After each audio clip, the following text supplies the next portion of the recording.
Now, of course, you're best known as the featured singer with Meatloaf, and all the success of the albums, Black Albert Hal and other songs, and some you wrote yourself with for him. How did working with Meatloaf affect your own career?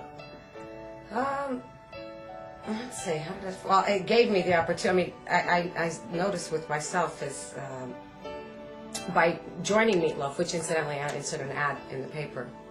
That's how I found Meatloaf. It was an ad in the Village Voice. Yeah, they were getting ready for the tour. They didn't have a singer to tour. But taking things like that from, I'm getting a little lost here on the question. Taking things from Meatloaf's experiences that just keep going on. Everything is always an experience. So I don't know. I don't know if I properly answered that question for you right now. Yes, you have. Yes, but and working with such a wild character. I mean. Oh, he's not a wild character. He's a big teddy bear. He is. Is he? He is. He loves to play card games, loves to play games. He's just a... He is. He's a big teddy bear. I mean, the character is the performer you see on stage. You know, Meatloaf out of the, off of the stage is... he's a joker. He's a prankster. Is he? Yes, he is. Sort of lovable giant. Oh, yeah. Gentle giant. Yes. But going back to, so you answered an advert. Were there lots of other girls being auditioned? Did you have The first time, auditions? there wasn't. The first time when I went in, they had it set up so that it didn't appear to be, you all knew what you were there for, but it wasn't crowded. But then when there was some changes and some things happening, I wasn't sure I got the audition the second time that I went. So unbeknown to me, and Meatloaf tells everybody the story, and it's true. They actually watched me from the window when I left the studio, and I was so frustrated that I kicked a bus, a New York City bus that went by. And they saw that, he's like, that's the girl that I want for the tour. So that's how I got the gig, answering the ad and kicking the bus. You had to wear all those sexy outfits. Do you mind wearing those? Yeah, well, we modified them a bit. Yeah, I'm very self-conscious, about things like that. But, we bring some humor into it, too, which it's always tongue-in-cheek with Paradise and whatnot. So I worked on that, took care of that. Now, you've also done the soundtrack of the new Jim Carrey film, How the Grinch Stole Christmas. Yes, I did, but my name isn't. My name does not appear. The Oh. song is called Perfect Christmas Night. It is me. It's track 8 on the soundtrack. I'm very upset, Trans-Siberian Orchestras, because I've worked with these guys in the past. I did a rock opera with TSO. And I still don't know why my name isn't there, but it is me.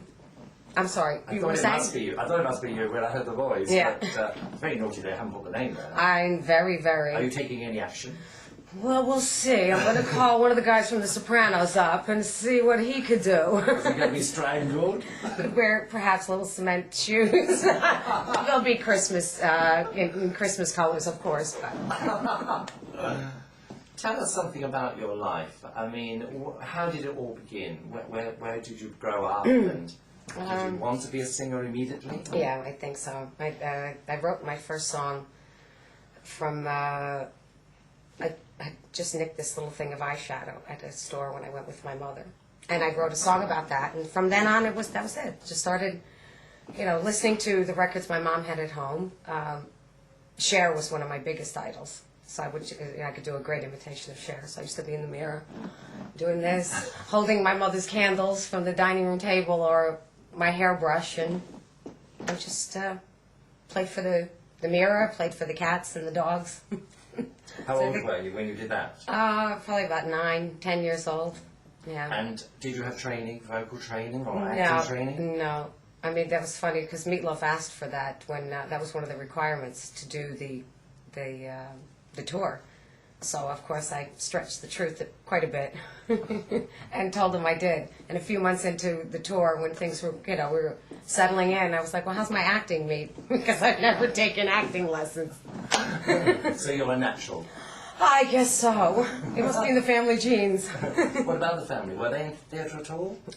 My mother used to, not professionally, but my mother growing up in Italy would set up these little performances out in the hills of Benevento and charge all the kids and put on these little performances. They do operas, They do little puppetry presentations.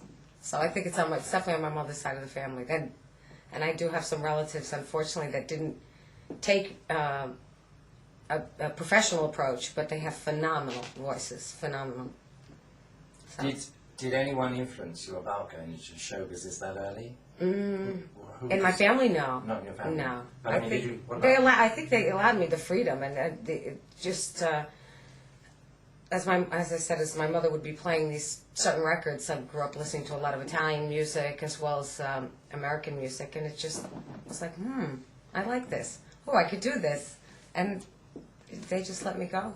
It's a very tough profession. I mean, here you are on the West End stage, starring in a very successful musical. How did you break through? Are you a very determined person? Yes. How did you cope with rejection? Or wasn't there any? Well, for this one, there actually wasn't an audition set up, and when I found out about the role and had seen it performed in Las Vegas, and I knew that this is definitely something that I could do. I booked a flight without having an audition out here. Did you? Yes, I did. And I came out here and met with them, and I got the gig. If I'm determined to do something and I know that I honestly can do it, that's it. I would have been I probably would have still been rowing, but I would have been here. I would have been here. But in the early days, how did you break through? How did you get people to actually recognize you in the early days? A lot of rejection. A lot of rejection. A lot of people, you're going in, bringing demos of your songs. And, ladies and gentlemen, will all those involved in this afternoon's class please make their way to the stage as the class is about to start. All those involved in this afternoon's class, please make their way to the stage as the class is about to start. I'd rather stay with you. Okay. You go in there, prepare, come in with your demos, and I'd be ready to perform a song, and they'd be worrying about who got the hamburger with cheese and ketchup and all that, and you just have to stand there and kind of be, okay, do I open up my mouth here as this is wasting my time? It's a lot of rejection. You take a lot of hurt. I mean, I've put my family through hell with this, but it's not for everybody. But if you have the determination, the sky's the limit. That's what I say. You can create your own destinies. What would you say has been the biggest moment for you in your career? Well, definitely Meatloaf. Yeah. Yes. Yeah. That was the big one. I mean, I had some small success doing like jingles, which are doing the voiceovers, and you're actually singing on televised commercials. I had some success with that. Then I appeared on this talent show that Dick Clark had done. I answered again an ad in the paper for that. Village Voice.